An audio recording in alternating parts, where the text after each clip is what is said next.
You are 35. You're sitting in traffic in the same faded sedan you've driven since your mid-20s. The steering wheel is a little worn, the radio takes a second to wake up, and the air freshener lost its scent months ago. On your left, a new brand SUV inches forward, chrome shining in the afternoon sun. On your right, a sleek coupe hums quietly, all sharp angles and new paint. At the red light, you catch your reflection in the rearview mirror and laugh under your breath. 10 years with the same car. Most people would call that stubborn. Some would call it sad. You know it by a different name.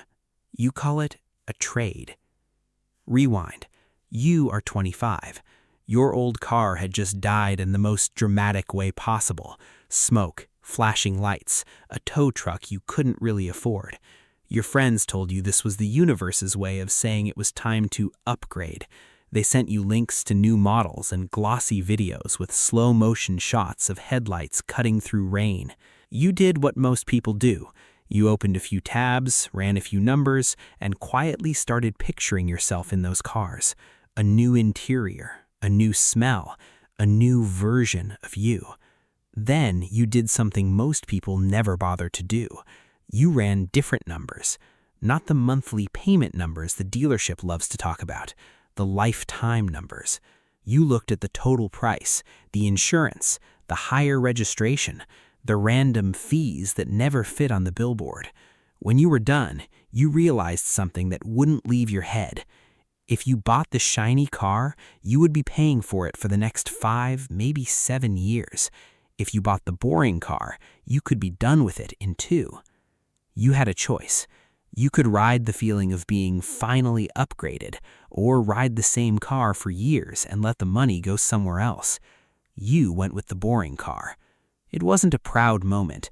There was no applause, no cinematic music. It was just you in a fluorescent-lit office signing papers on a car with no real story behind it. The first crack in your resolve came 2 weeks later. You pulled up at a friend's birthday dinner. The parking lot looked like a car commercial. New models, fresh plates, paint that still had the showroom shine. When you got out of your sedan, one of your friends raised an eyebrow. "You're still driving that thing?" He said it with a grin, but you felt it anyway.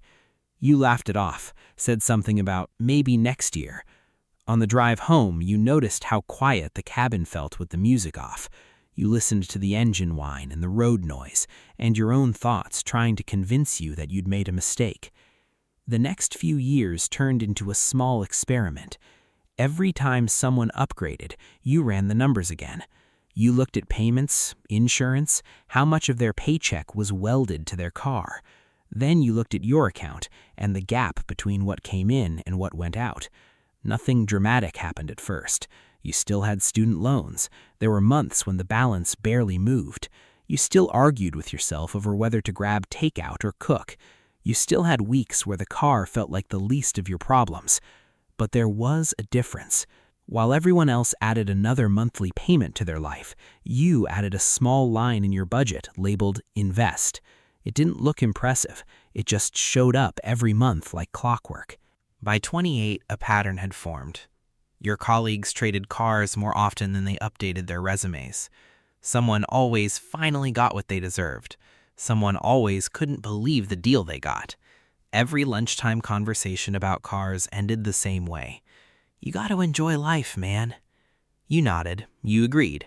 You weren't against enjoying life. You just weren't convinced that enjoying life and renewing a car loan every few years were the same thing.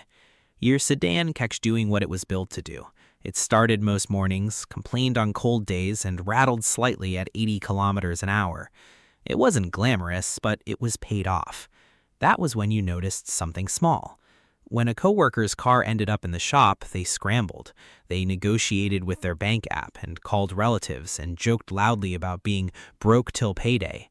You booked your repair, rolled your eyes at the bill, and moved on. The car hadn't made you rich, but it had stopped you from being constantly fragile. At 30, your patience got tested. A new model came out. It had everything. The screens, the lights, the kind of interior that made you feel like you were piloting a spaceship instead of commuting. The ads followed you around the internet like a persistent salesperson. You told yourself you were just looking, just seeing what the fuss was about. You opened a calculator out of habit. Price of the new car, minus the trade-in value of your old one, add taxes, fees, insurance, interest. You watched the numbers swell until it felt heavy. Then you compared it to the quiet habit you'd built for 5 years, that automatic transfers into that unassuming investment account you rarely talked about. You realized something. If you kept riding the same car, the money you weren't spending on upgrades could buy something else. Not another gadget, not another vacation you'd forget any year. It could buy time. Time away from work if you got sick.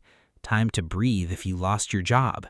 Time to walk away if a boss crossed a line. Suddenly, the new model didn't feel like an upgrade. It felt like a trade, one you weren't willing to make. When you turned 32, your company had a bad year. The numbers in the quarterly report didn't look as pretty as the slides tried to make them look. Rumors started first, as they always do. Then came the emails, restructuring, alignment, efficiency. You watched people who earned more than you panic harder than you ever had. They had the salaries, they had the titles, they had the cars that matched those titles. What they didn't have was margin. They were riding their image at full speed, and the brakes weren't great. When the list of roles impacted finally arrived, your name wasn't on it. You kept your job. But for the first time, you fully understood what your car had done for you. It had quietly refused to steal from your future. At 34, a different kind of pressure showed up. A friend from school invited you to his new place. Gated community, polished driveway, 2 cars in the garage, both newer than anything you'd ever driven. You parked your sedan on the street, a little down the hill, where you hoped nobody would notice. Inside, everything smelled like fresh paint and new furniture. The conversation moved quickly from interest rates to square footage to the right way to structure a car lease. At one point, someone turned to you and asked, "So when are you finally upgrading? You've been loyal to that car for, a decade?" Everyone laughed, the kind of laugh that's friendly on the surface and sharp underneath. You laughed too, said something vague about maybe soon. But on the drive home, the question shifted. It was no longer, when are you upgrading? It was, what would I be giving up if I did? You glanced at the tiny details spectators never see. The way your shoulders didn't tense when you thought about next month's bills. The way a broken appliance didn't send you reaching for a credit card. The way your investment account had quietly crossed a line you used to think was unrealistic. You realized those things weren't accidents. They were the side effects of a boring car and a long memory. Now you're back in today's traffic, 35 years old, riding the same car you've had for 10 years. The SUV to your left looks incredible. The coupe to your right glows with that unmistakable new car confidence. You're not immune. A small part of you still wants to reach for the feeling of showing up somewhere and having people notice. That little hunger never completely disappears. But there's another feeling now. It's quieter, but heavier. It's the feeling of knowing that if your job vanished tomorrow, you wouldn't. You wouldn't disappear with it. You have months, maybe a year of life saved in accounts nobody claps for. You have options that never would have existed if you'd kept trading cars every 3 years. You have a life that looks ordinary from the outside and feels very different on the inside. The light turns green. The SUV surges forward. The coupe slips through a gap in the lane. You roll forward in your 10-year-old car, the same one people joked about, the same one you almost replaced more than once. The ride is a little rough. The engine hums instead of purrs. The interior creaks when the road dips. But the steering wheel in your hands has paid for something most people never own. Not a status symbol, a buffer, a future, a chance to choose. You don't need anyone in the next lane to understand that. They're busy admiring each other's cars. You're busy riding the same one and quietly buying back your life.